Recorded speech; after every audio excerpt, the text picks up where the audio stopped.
everyone. I hope everyone can hear us. Welcome. We're glad to be with you today. I'm Becky King. And I'm Dana Keep. We're career advisors here for alumni, as well as the career advising. And we're very happy to talk about negotiation today, negotiating with confidence. And we will begin with a little background. What does the term negotiation come from?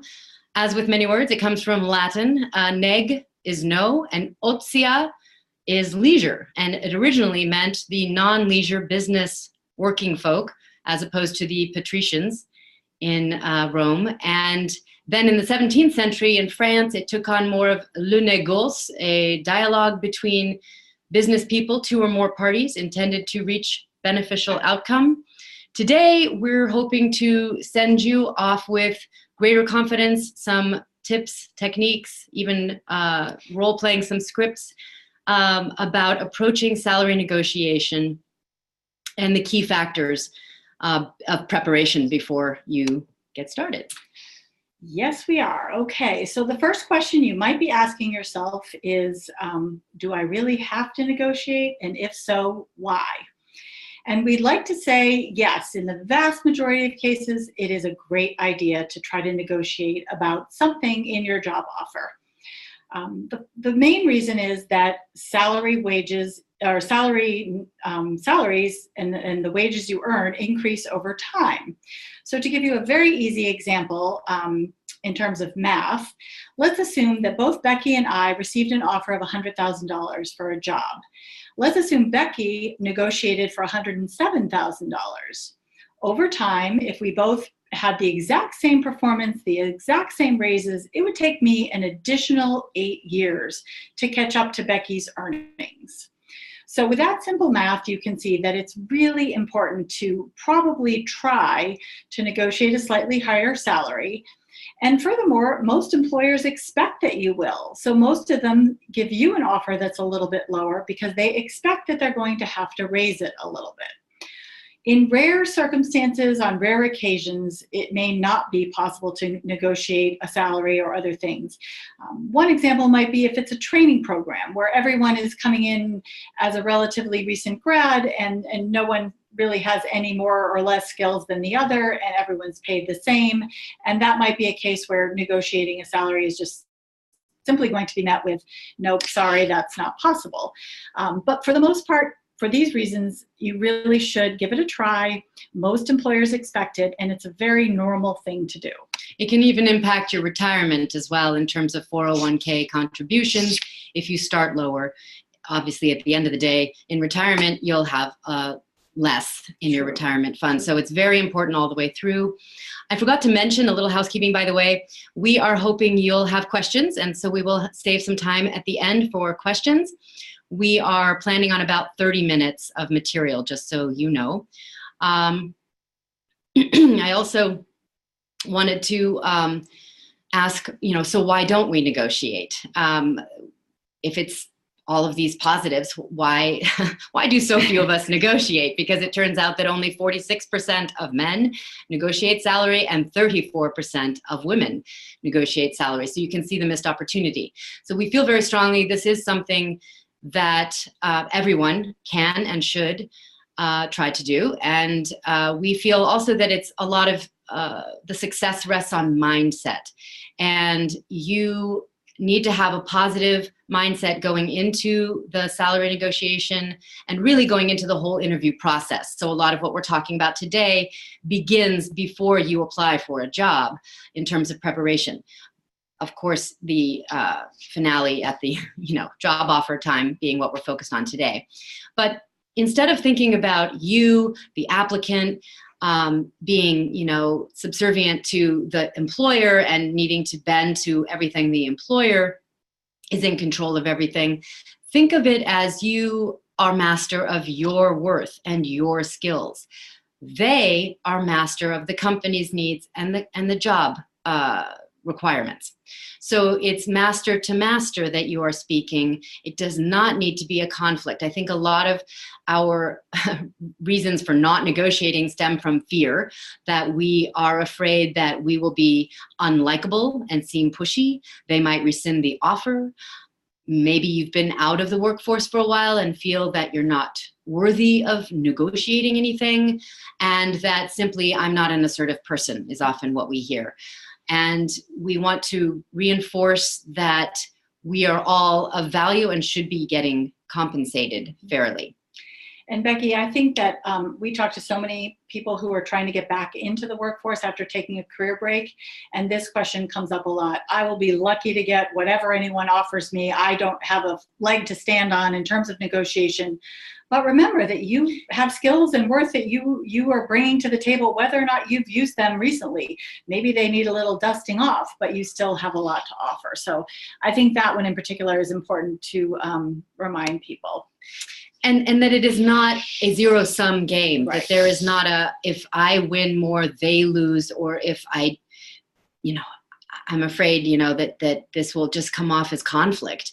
It is expected, as Dana's mentioned, and it should be a dialogue where really in the French 17th century, le négoce was this dialogue where they intend to come out with beneficial outcomes. So remember that. You're happier in your job, you will perform better. It's in their best interest as well as yours. Absolutely. So you prepare by. The whole process is going to begin actually when you're beginning to prepare for your interviews, because you have to take a look at your strengths. You have to look at the job opening. You have to see what qualifications do you meet. Where might you actually exceed what they're hoping to find in this candidate? Think about very specifically your accomplishments, your skills, past work experiences, in particular types of organizations that are very relevant to the position. One thing to be careful of is the relevancy. So you have to be specific here. Maybe you have fantastic public speaking skills, but this job doesn't really call for that. Well, it's hard to negotiate a higher salary based on those skills if they're not really looking for someone who does that. Maybe you have really good language skills, but they don't need them. So the same thing would apply. On the other hand, the job that you're applying for, if they're hoping to expand that person's influence and have them give some frequent presentations or go out and present to clients, well, then your extensive public speaking skills might be something that they're very much going to value, and in an area that you can emphasize when you're perhaps asking for a little bit of a higher salary. So where do you go to find out what you're worth? Well, there are numerous places to go, and Dana's going to talk about some in a minute, but the basic internet sites that we would recommend, there are many out there, these are all good ones. Salary.com, Glassdoor. Now salary.com, for example, you would put in a zip code, your educational background, years of experience, and you'll put in a job title. And sometimes it can be a little bit tricky to find exactly what the right match job title might be. So you need to be a little creative about, well, they're calling it this, but I know the job would be this. And so you put it in that job title, and it will come out with salary range based on location. Glassdoor has the added benefit of also being peer review. So basically, employees review the company, and they'll talk about everything from their interview experience to the climate, the ecosystem of the company, to the CEO who's rated, and also salaries are on glassdoor.com. So that's an excellent resource. Payscale.com has an entire guide of salary negotiation available. And I think you'll find that very helpful. I can't say enough about the importance of industry associations, professional associations. If you're a member of some, you already know the value of those. But if you're new to the workforce and you're not sure about what associations, that's something we can help you with. We also have career community advisors here, as a reminder, in each industry, so they can help you as well with which associations. Now, if you go to an industry association, you can find out basic salary ranges. For example, human resources. A good association for human resource folks is called Society of Human Resource Managers, or SHRM. There are, in all industries, associations that would be helpful guideposts for you. And finally, I wanted to mention nonprofit arena. There are two excellent resources to turn to, charitynavigator.org and guidestar.org. Guidestar.org has tax form 990 that lists the top 5, the executive level top 5 salaries, and that can be helpful for you in terms of your benchmarking. And Dana's got more information about where to go to find out about your work. So you've started with thinking about what you're bringing, your skills, your worth, and you've done some initial research online with these fabulous websites. So you can come up with a salary number that you really think is reasonable, and below that is one that you would have to walk away from, and above that is one that would be a dream come true. So we call them your salary wish, want, and walk numbers. And between your research on yourself and your research using those websites, you should be able to get a good estimate of those three numbers. Additionally, you should be talking to people in the industry. Hopefully, these are people you've had some informational interviews with, or new contacts you might be making. You can also talk to mentors that you might have who've been in the industry for a lot longer and maybe have a better perspective on salaries. And finally, if you're in an industry like financial services, for example, where they use recruiters a lot, recruiters can be a good source of salary information. So all of these conversations are layered on top of the research that you've done on the websites that Becky mentioned. And it's perfectly fine to say to one of these people, what do you think is a reasonable ballpark salary range given my experience and my skills? Or if you feel comfortable, you could tell them, I'm thinking of asking for X. Do you think that's reasonable? Can you tell me why? Should it be higher or lower? You definitely don't want to ask anyone what they make. Most people still consider that a very personal question. If someone offers it, that's fine. But generally speaking, you want to be asking for their perspective on the industry and from their industry knowledge what they think are reasonable ballpark salaries for your company or organization in your city or town or part of the country. So if you know what a reasonable amount is, you know what your bottom line is that you will not accept lower than, you've done your budget, and you know it's simply not going to work below a certain amount, that's your walk number. And as Dana said, you have your dream, your wish number, and then you have your realistic, probably going to get number. We recommend using a bolstering range, which would be the realistic, let's say 50,000, but you want to add 20% to that so that you... you're aiming higher, basically. Just as with any negotiation, you ask for more knowing you probably won't get everything. So it's good to have that bolster going in, asking for more. So jumped ahead there. Let's stop and talk for a moment about Timing. I'm getting to the timing slide. We're having timing issues with the timing slide. All right, you can find the timing slide. So there we go. Many of us have heard the advice, never be the first one to mention a salary, never be the first one to give a number, and we agree with that. We definitely give that advice to people. And the major reason is you really want to have an extensive conversation about your fit, your excitement, your enthusiasm with a particular company or organization in the position before you even get to talking about exact salary numbers. So let's say you're having a conversation and you're asked, what kind of a salary range are you looking for? The first thing you want to do is try to deflect. You want to say, I prefer to focus right now on what you're looking for in this role and how I might be able to contribute. I'm getting very excited about the fact that you do this kind of work, and I think this is an area where I can really help out. If we could, I'm sure that we can agree on salary and benefits conversation later, further down the road. So if we could focus on this now, that would be great. They may take that, they may not. They might actually push you. And then you might say, well, based on my research, from looking at industry associations and websites, I have a sense that the range for this role would be somewhere between $60,000 and $72,000. But again, I'm sure we can figure that out a little bit down the road. I'd love to focus on what I can bring to the organization right now. So those are two examples, and we never know exactly how a conversation is going to go or when someone might bring it up or not. Let's say, for example, you were asked to fill out a job application form online, and in that application, you had to list the salary you're looking for. We always recommend, if possible, to put negotiable or try to not answer that and see if the form will let you move on. But again, if you have to put a number, you can put a large range in there. And if they refer to that range in your discussion, you can say, well, I did list that in the application, but now that I've been talking with you, I've learned a little bit more and I've done some additional research, and I'm thinking that due to the travel required for this job, or based on what I bring from my previous experience, I think that I might increase that range a bit. And so I think that's entirely reasonable to say if you feel that what you originally put down just wasn't appropriate anymore. So if you're in the enviable position of talking to two different places at the same time, and you get an offer first from a place you're not as excited about, you can mention that you have an offer at the place you are very excited about. If you've actually received a salary offer from the place you're less excited about, you can say to the place you're more excited about, I'm hoping you can match that.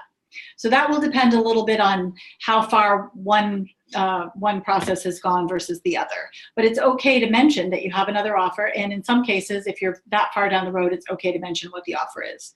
Okay. I'm not sure I would mention the amount. I might just say I have an offer and I would prefer to work for you, and not disclose the actual amount yet, because you just don't want to get into money talk until you know they really want you. And if you've not received that offer, you have no indication that they are going to want to offer you something. So yeah, good clarification. You would mention the number if you're really at that point. Yeah. That's absolutely right. Okay.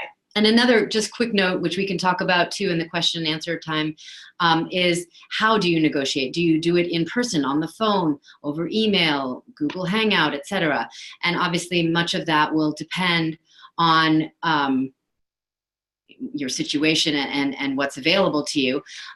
We would prefer, if possible, that you can do this in person or on the phone. In person allows you to get a lot of read on nonverbal, which, if you've not heard this, 80% of our communication is nonverbal. So you learn a lot being in the room with someone. If that is not going to be possible, then can you have a visual through video, maybe a Skype or something? Fine. And if that's not possible, the phone, I generally feel, is preferable to email. However, people have done negotiations successfully via email, just so you know, but that's probably my last preference. We focus so much on salary. It's important to take a minute to think about other items in a job offer that you can negotiate that are not salary. The timing of your salary review being one of them. So let's say you have an annual review and they mention to you that your salary will be revisited in 1 year. Well, you're thinking, maybe I want to ask for a higher salary.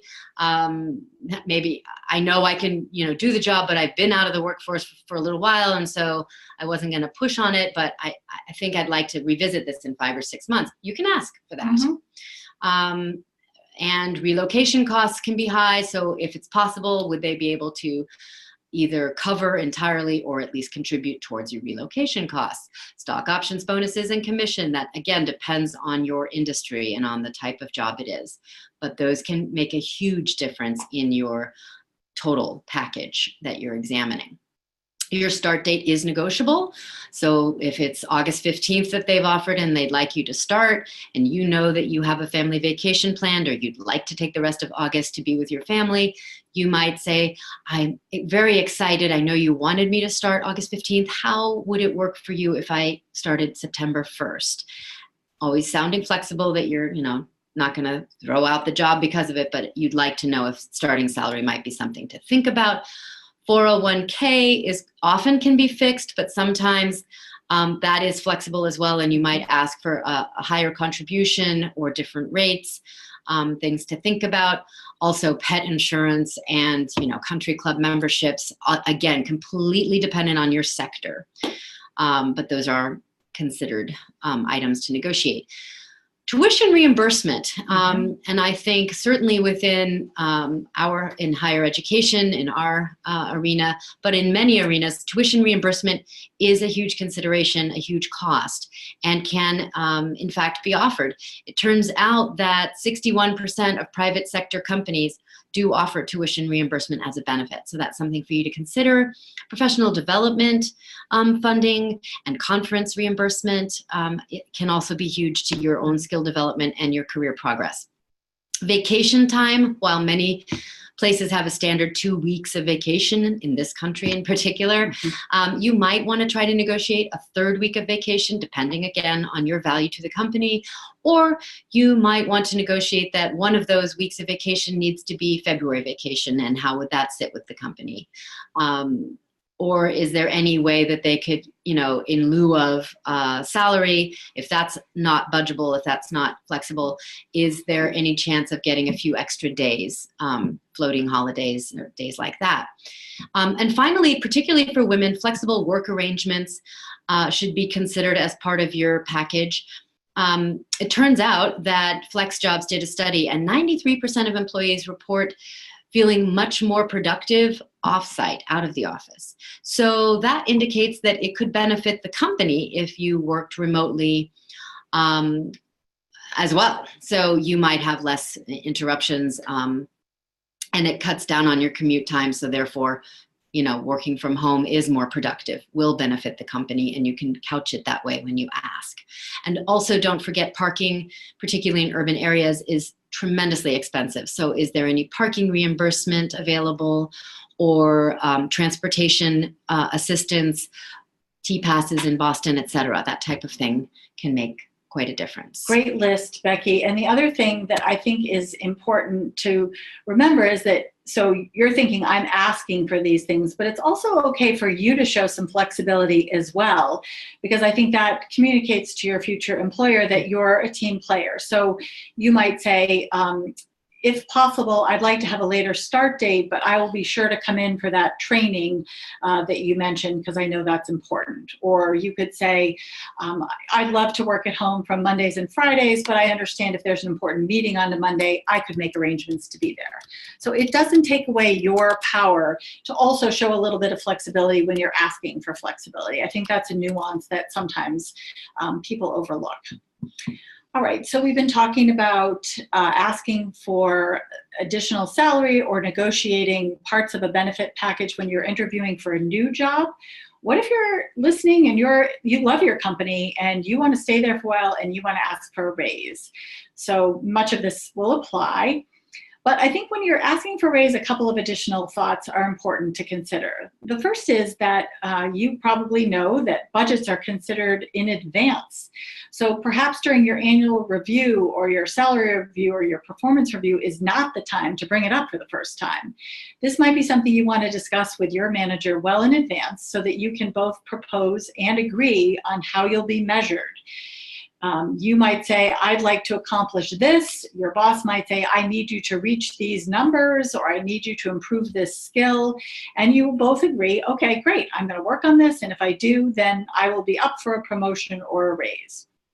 I think it's important to practice describing how you're working on things and what you have, what you actually have accomplished. So when it comes time for that review, you feel comfortable saying, I'm very proud that I have improved my Excel spreadsheet skills to a level that I'm really the go-to person in our office now for that, or whatever it might be. So practice. Or you've taken on training somebody, you've taken on the training role, or whatever it is, you have to quantify it and make it clear. Absolutely. Finally, I think it helps some people to have a mindset that they are not just asking for themselves, but they're asking on behalf of other people. This is not something you would say. This is something that's in your head that perhaps helps people have a little bit more courage in asking. I know that some people, men and women, feel a little bit more comfortable asking for a raise or asking for some flexibility because they know it will benefit their family. I know that maybe some women feel good about asking for a raise because they know that women have historically not had pay equity, and they can feel that they're asking on behalf of women everywhere. It doesn't mean that you can ask if you don't deserve the raise, obviously, if you're not doing the work to merit it. So you obviously have to be doing that piece of it. But if it gives you a little more courage to ask and in your head be thinking, I'm asking this on behalf of other people, that's sometimes a good thing to do. Yeah, you just reminded me, Dana, that this is the 10th anniversary of the Lilly Ledbetter Fair Pay Act. So equal pay for men and women. And So that's part of our discussion today for sure. Absolutely. So in closing, a couple of things I wanted to bring up again too before we go into our final tips is the mindset that we're talking about, the confidence you need to go in with, goes into your voice too. Certainly while 80% is nonverbal, your voice certainly conveys your confidence, your belief in your value. And I like to call it your DJ voice. It's your calm, self-assured, this is what I'm worth, this is what I've done. Therefore, all of the benchmarks point to this is the salary or the other things in my package that I want to ask for. And there's none of the what female voices tend to have a lot of is maybe this is, can I ask for this? I was wondering if maybe a little bit more would be possible. And that's what you want to squelch. And we can practice that with you if that's helpful. So I just want to insert that here as, and also stance, your posture, strong posture is important as you're in person going into negotiating. So just as a final closing, some tips here. Definitely create a budget so that you're clear on what your costs are going to be so you know what you need to be compensated at the other end, and stick to that target range that you've identified. We encourage everyone to get your offer in writing. Sometimes there are things that are assumed or implied or misunderstood. We've definitely had conversations with people who've had those kinds of issues, and you want to avoid that at all costs. You want to be very clear on what the offer is and that so that there's no misunderstanding. And you can definitely, as we mentioned earlier in this webinar, you can take some time. Take the weekend, take a few days, probably not more than a week. But if you have something in front of you, you can look at it very carefully. If you want to ask someone you trust to look at it with you to make sure that you have the same impression that others do, that can be helpful as well. We'll do a role play on that in a second. Definitely don't treat the hiring manager or the person you're negotiating with as a confidant. You may feel during this whole process you've gotten to know this person and they have a winning personality and you feel particularly relaxed around him or her. You have to be careful not to reveal personal information. It's not at a time, you're still in a vulnerable position. So don't let your hair down and say, boy, I'm relieved too to have this job offer. You have no idea. Things have been getting really tense with my budget, or my rent just got raised, or any of that. It shouldn't enter into this at all. It's knowledge you keep to yourself. Absolutely. And as with the job application process, you never lie or exaggerate anything on your resume. You don't exaggerate or embellish on what your prior salary was or a role that you had. It's always going to come back to haunt you. And while no means no yet, you've asked for, 60,000 and they've said no, 50,000 is firm. I'm sorry, we can't really increase that at all at this time. Wish we could, but sorry. That is a no. Don't keep pushing on that. However, keep in mind that does not mean you cannot ask, and you should ask for other things. For instance, okay, I understand the salary is not flexible, but I'm wondering if perhaps some reimbursement of travel costs might be, or I'm wondering if using the company car occasionally might be an option, or things like that. You can certainly ask for other things nicely. And finally, your listening skills are going to be very valuable to you in any interview and negotiation process, because you may hear about some things that the future employer is counting on or really needs or would make their life easier. And the more that you hear those things, the more you can respond and show how you can help them out. So listening is really important, and always along the way and when they make you an offer, be gracious and appreciative for everyone's time during the interview process, for the time they took to put the offer together, for their willingness to answer your questions. All of those things are just, good practice and polite. So with that, shall we run through a couple of role plays? Sure, let's do. Okay. And let's start by, let's ask for time. So let's just say that you wanted to, I don't know. We can do this. Anyway, we can do this. You wanted to ask for more time. So Dana, we'd like to offer you this position. at Great Jobs Are Us, and the salary we're looking at is $55,000, and we'd like you to start August 1st. How does that sound? Oh, Becky, thank you so much. I really appreciate that and all the time that you and your colleagues have taken to talk with me. I'm feeling really excited about this role and the work that you're doing. I'm wondering if we could have a couple of days, perhaps over the weekend, to think about it, and could we talk again on Monday? Absolutely. Be happy to do that. And you might also say, well, it's Monday, so I don't know about asking for the weekend. You can take the week. It's a busy week, and I'd love to have time to really sit with my family and talk this through. I'm very excited about this. Would it be okay if I took the week and got back to you? Really, over a week, it begins to look like I'm just not that thrilled. I'm not that excited. So you definitely want to continue to convey enthusiasm if it's genuine that you have enthusiasm for this position. And quickly, let's role play if you know that the offer I give you is too low, and you know that your walk away was $50,000, and you know, Dana, we're going to offer you $47,000, and you might have asked, is that negotiable? And I'm sorry, it's not. Now she will graciously show me your script on that. Okay, well, thank you, Becky. I'm afraid that offer is a little bit low in terms of what my research had showed me and what I was thinking about. If there's no room on that, might there be room in another realm, say relocation expenses, that could help me a little bit? Okay. Or if you decide that's my walk, I'm sorry, this isn't going to work, you can simply graciously say, this has been such a pleasure. I've really enjoyed getting to know you and your team.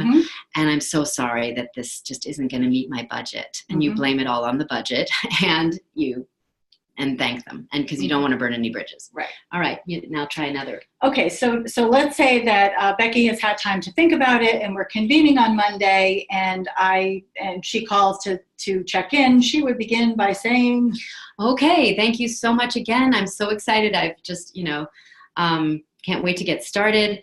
I wonder if it might be possible to, is there any wiggle room in the salary? That's a good phrase to use. Is there any wiggle room? You've offered whatever it was, $55,000, and you know you really wanted 60. Would there be any wiggle room maybe towards the low to mid 60s instead? Okay. Notice I put in the bolstering range. Right. She put in the bolstering range. Well, first of all, she started with being appreciative. She put in the bolstering range, and she asked the question and then stopped. And at that point, you have to stop and wait for the answer. And that can be kind of the awkward few seconds of the whole thing. But silence is very important. Silence will allow them to then answer, and they'll tell you whether it's possible or not. And then finally, let's see. Let's say that it's not about the salary, and Becky has thought about it, and she wants to ask for flexibility instead. So this is a wonderful offer, and I'm just thrilled, and I've so enjoyed this process of getting to know you and your team, and I'm just really fired up about this. I do wonder if I could ask, it would be important to me to have some flexibility on the schedule. And I'm also very flexible with schedule, just so you know. But in particular on Tuesdays and Thursdays, do you think it would be possible for me to work from 8 to 4 rather than 9 to 5? Or I'd need to leave at 3 on those 2 days. However, if there was a big event or a meeting or important thing, I would be willing to rearrange things. But I'm just wondering if that's a possibility. I like how Becky offered her own flexibility and asked the question. And I think if the employer then had a concern and said, well, once a quarter we have a big Thursday evening event, then, she would have accommodated that. And that's how that can really work out well. So those are just some samples. Obviously, each one of you will face different circumstances, different situations. But those are just some techniques, some possible phrasings. At this point, we're just really glad to have had you join us today, and we welcome you to make appointments individually as you wish for any career topics that you are in the midst of. And we'd also like to ask if you have any questions. I see the first question here, Becky. I'm going to throw this one to you. Is there anything different about negotiations at a nonprofit versus for-profit organizations? I would say so. There are certainly each organization probably has its own tone, but generally the nonprofit world is more restricted financially. These are generalizations. And so salaries, as you'll do your research, will show you salaries tend to be on the lower end. The flip side of that is work-life balance tends to be reported as typically people find that more satisfying. For-profit, particularly startup arena, totally different world. And it's 24/7 and a lot of unknowns and a lot of ambiguity with the potential, of course, of a much higher payoff. So a couple of people are asking, is this the same for higher ed? Is it more fixed? Does that fit in with nonprofits as well? Higher education, I would say, to me, higher education is, technically it is a nonprofit. And I think I would say in general, it models much like a nonprofit. Mm-hmm. I also think, given all that's going on right now with higher ed, certain institutions are not as stable. And so that's a consideration going into your search. And certain higher ed institutions obviously are quite stable. So it really does depend. All right. Someone else is asking, what about negotiating in your current role for flexible work arrangements? Okay, great question. And this is definitely reasonable, particularly if you've been working somewhere and you have a track record.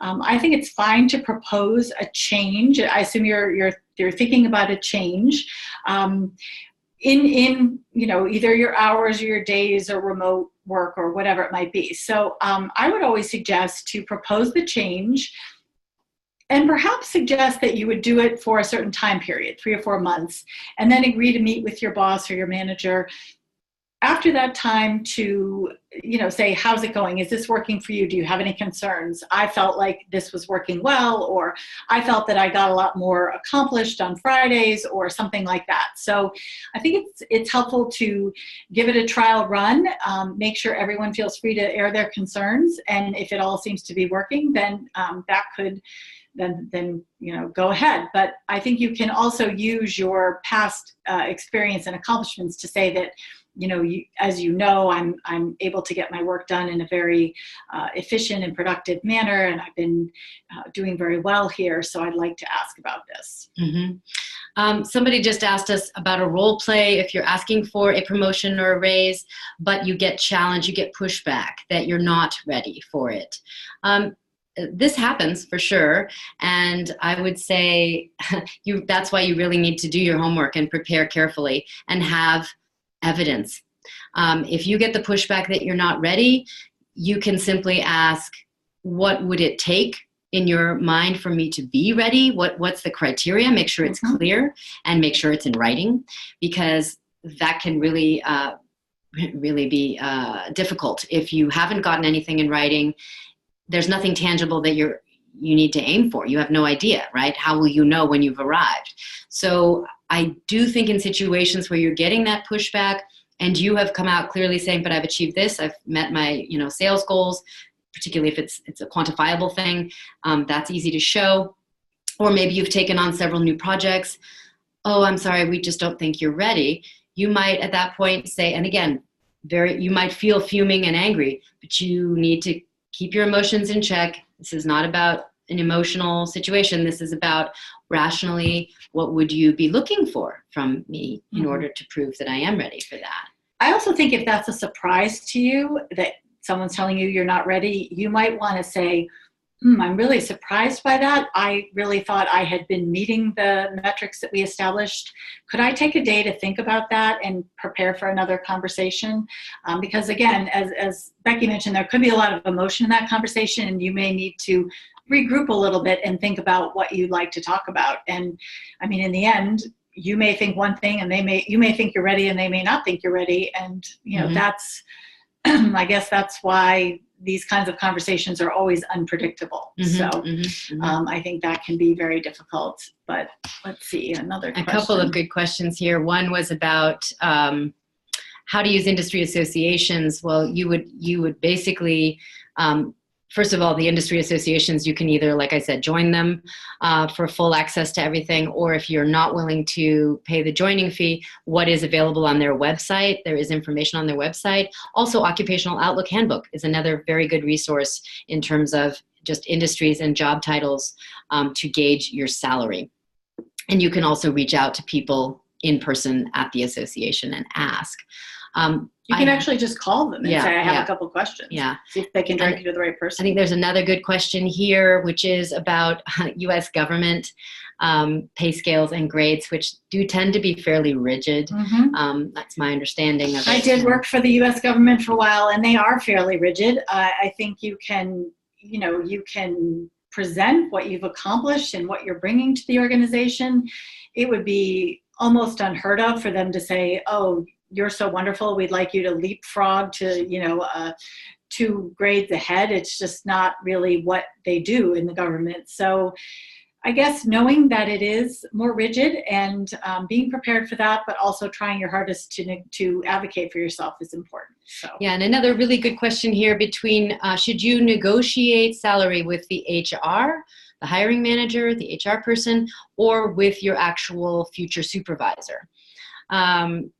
And that, again, can depend. Sometimes it's the same person, depending on size of the company. But sometimes there's a disconnect between the HR person and the actual, particularly the larger the organization. And so you can certainly voice to if you've been told by the HR person, let's say, a salary, you can certainly go ahead with the same script of, well, I was hoping for this amount based on this. And typically the HR person doesn't make that decision. They will say, well, I'll need to check with your particular department on that.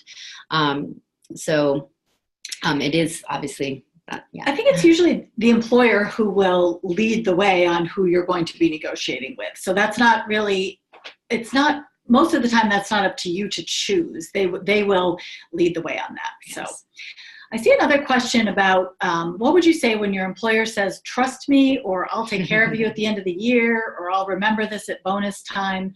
But obviously they could totally not take care of you at the end of the year. Okay, so what I'm hearing here is there's a little bit of a casual approach to bonuses or end of the year raises. And I recommend a couple of things. I think it's important to document.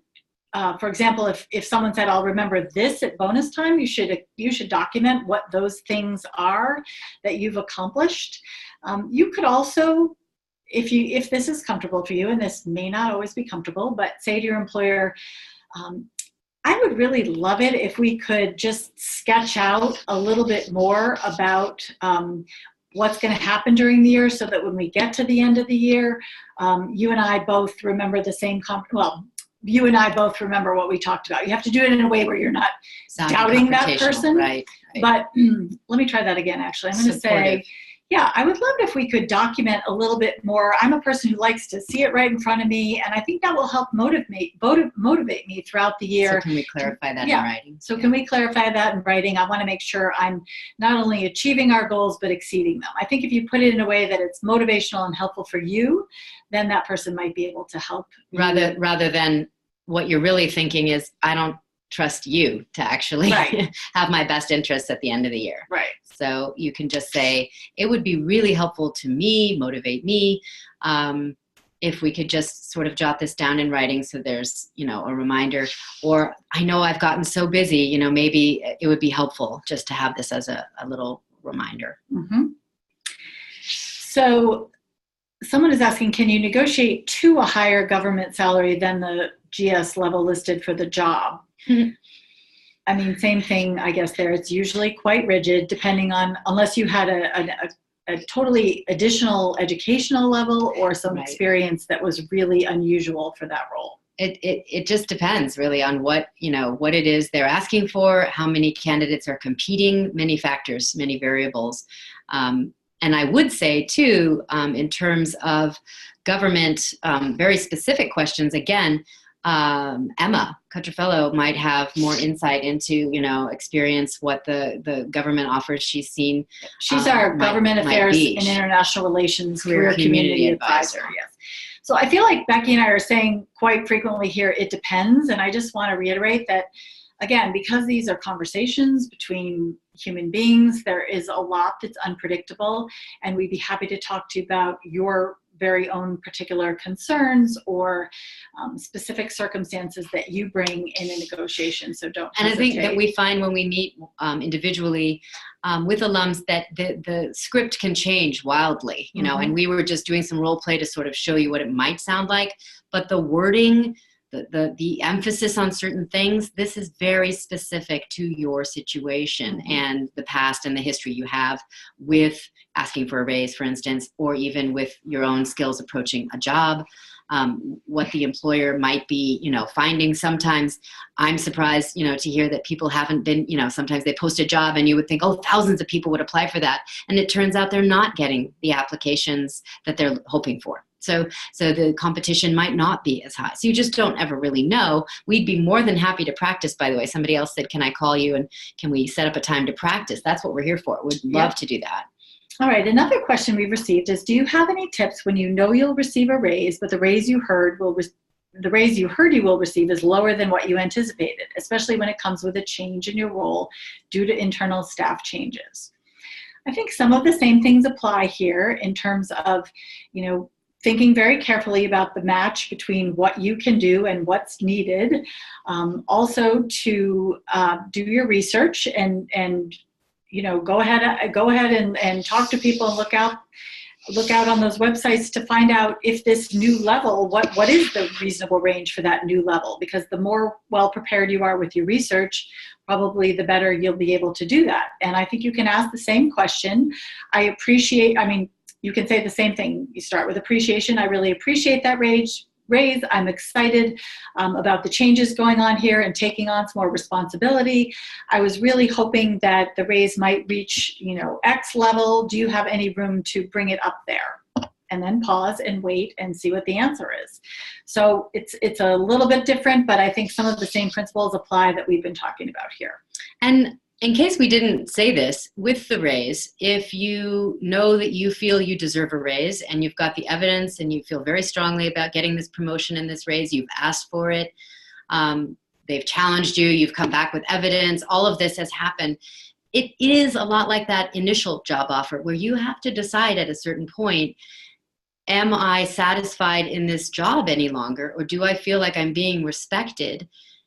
Do they really value me, you know, or is it time for me to look elsewhere? And, you know, I think if all things were equal and you're happy in a place, then no need to leave, right? But if you're not happy and you don't feel like this is fair compensation and you've asked and proven it and you just feel like this is just going nowhere, then it is probably time to reevaluate, you know, your situation. Another listener has written, I've planned on negotiating my salary. The president of my company has historically fallen back on the non-salary negotiables to justify not increasing the pay that much. Do you have resources that estimate the monetary value of non-salary negotiables? Great question. I mean, I think you could Google some of it. I think some of it's going to be very, very case dependent. For example, you know, what is the public transportation cost in right. your city, or flexible hours. You know, time with my family versus time in the office. You know, as the MasterCard commercial goes, right, is priceless. So how do you monetize that? On the other hand, if it's pretty clear, or you feel it's pretty clear that, you know, there's a lot of other non-salary benefits that don't really pan out to mean that much to you, and the cost of living is increasing and your pay increases are not keeping up, then that becomes a budgetary problem, which comes back to the original, well, this is my budget, this isn't meeting it anymore. So so I think there are some hard and fast numbers there, and there are some intangibles there, I guess, is the bottom line with that one. Let's see. Can you negotiate for both salary and flexibility? What is the balance there? Okay, great question. I think it's reasonable to negotiate on maybe 2 to 3 dimensions. I mean, I think to go in with a long list of 10 is probably not going to be well received. So I think you have to think about what your list is and prioritize it.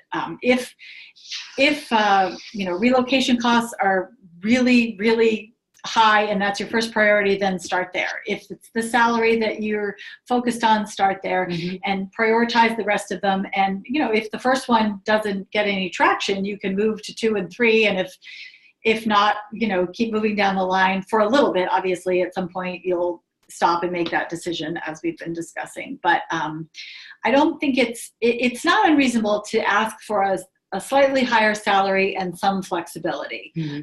But I definitely you want to think about your priorities as you're asking. And I would agree with that. You can, in the short answer is yes, you can ask for salary and other non-salary pieces of the job offer that you wish to negotiate. But if you go in with 10 to 12 items, I might begin to wonder, well, how difficult is this person going to be? Right. I think it just really depends on what you're asking for and how reasonable is it. Another person says, I was recently in a situation where I felt as though I was being punished for having attempted to negotiate a higher salary. I've been reading Lean In by Sheryl Sandberg, who writes about this happening to women, not men. I felt confident as I attempted to negotiate and had facts and examples to back up my request, but in the end was offered nothing, not even a pat on the back for asking. What is my next step aside from quitting? That's a tough situation. And, certainly people experience negative reactions, even though we're very much encouraging you to negotiate because we think that it's reasonable and most people expect it. I think in this case, if I were you, I would probably try one more time for a conversation. I would, regroup, think again about my evidence and what I'm asking for. And you can even say, I've been advised by most people that I respect who are in this industry that it's okay to ask for this. If not, then you probably want to be prepared to quit. If you're not prepared to quit, then don't threaten that. But I think it's worth one more polite ask. And if not, then I think you'd have to just make a decision to start looking for a new job if you don't feel valued there. I can't seem to. Okay. All right. Other questions. Let's see. We are going to, people are asking about the slides and the websites, and we are going to send out additional resources and a recording of the webinar next week. It takes a little bit of time to prepare it to send out. So we will be sending that to everybody who's registered next week. Let's see. She says, I asked for other things too and was offered nothing. That's very difficult. Not sounding like a supportive work environment. No. Yeah. Well, the other thing you have to think about though is the company under stress? Is the fair. company really, just feeling not doing well? Numbers aren't looking good. The company is struggling. Maybe you might be wonderful and they're just simply not in a position to offer anything right now. Again, that will come down to your choice about whether you want to look for another job or if there is enough there to keep you there. But in the end, that will really be your choice. I see a question here about full-time contractor, continue as a full-time employee. I feel like I have less standing to negotiate. Actually, I just recently came across something about both freelance and contract can also negotiate. So it does come down again to your value. So, and I'm actually thinking my husband had this come up where he had a contractor, felt he was very valuable, invaluable, and he really wanted to bring him on. And it took a while for him to advocate and get approval for the full-time position. And I will say it took months, but it did finally come about. So to your question for yourself, if you think this is realistic, and again, this comes down to how financially is the company doing, are they creating are there full-time positions that they've been posting, sometimes there's a hiring freeze, etc., right? There are things to kind of weigh into that. But that certainly is a possibility for you. And Mhm. if you're freelancing or a part-time person, you can, the way that you basically get a raise is you start to charge more for your hourly work based on the, clientele, the reports you're getting. You save up all the positive commentary and you put that on your, promotional materials. So that's another way you can give yourself a raise. Mhm. So. Next question is a 10 to 20% raise for a new job or promotion generally reasonable, or is the range more like 5 to 8%? I work on the staff admin side of big law.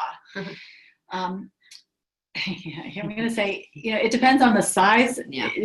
If you work for a law firm, the size of the law firm, or your industry in general. This is a case where in those informational interviews, you might be able to ask that question. You might be able to speak with Emma, our colleague who focuses on law.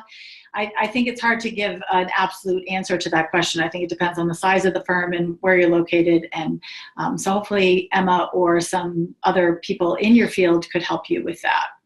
But yeah, I've also been in positions where it was all just cost of living increase because things were tight. There was a recession on at the time, and you get a 3% cost of living, and that's it. So yeah, big international 26 office law firm. Okay, so I think that would indicate that probably a higher number is reasonable, but I would confirm that with other people, other experts in the industry. Someone's asking if anyone negotiates for student loan repayment. That's an interesting one. I can't say I've heard of that specifically, but I think that's a reasonable question to ask. Have you heard of it specifically? I have not. And certainly that's a big factor in your budget. So it is something I would say you could ask for, but I have to say I don't know that I've heard of that happening. But not to say it couldn't. And depending on the amount of your monthly loan repayment, maybe partial repayment of that is a factor. Again, I suppose it comes into the question of tuition reimbursements as well. Certain places are much more amenable to education and to costs that involve that. And they might an employer might say, we will give you, this slight increase or a slightly higher salary to cover that. And so they're not actually taking it over, but they're helping you to cover it. So that would be another way that somebody would do that. Let's see. So apparently, yeah, because student loans are so great these days, that is something employers are trying to compensate for. So that's good news. Great. If that's something, and again, I would say it's the size of your organization that can stomach that. We have probably time for one more question.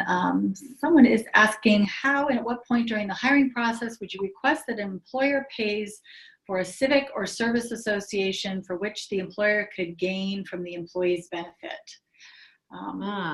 I think that would be asked at the same, once you receive the offer, alongside the non-salary negotiables that you would like to be part of this organization and you think it would be a big benefit, and would it be possible for the company or organization to cover that?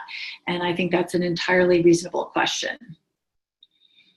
So I guess with that, we'll wrap up. It's just about 1 hour, and let's see if there's any other questions we missed. I think we covered most of them. Yeah.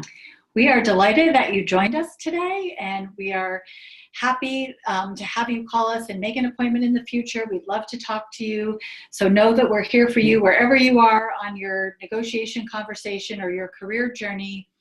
We welcome your questions, and we look forward to connecting with you at some point in the future. Thank you so much for joining us. Thank you. Good afternoon.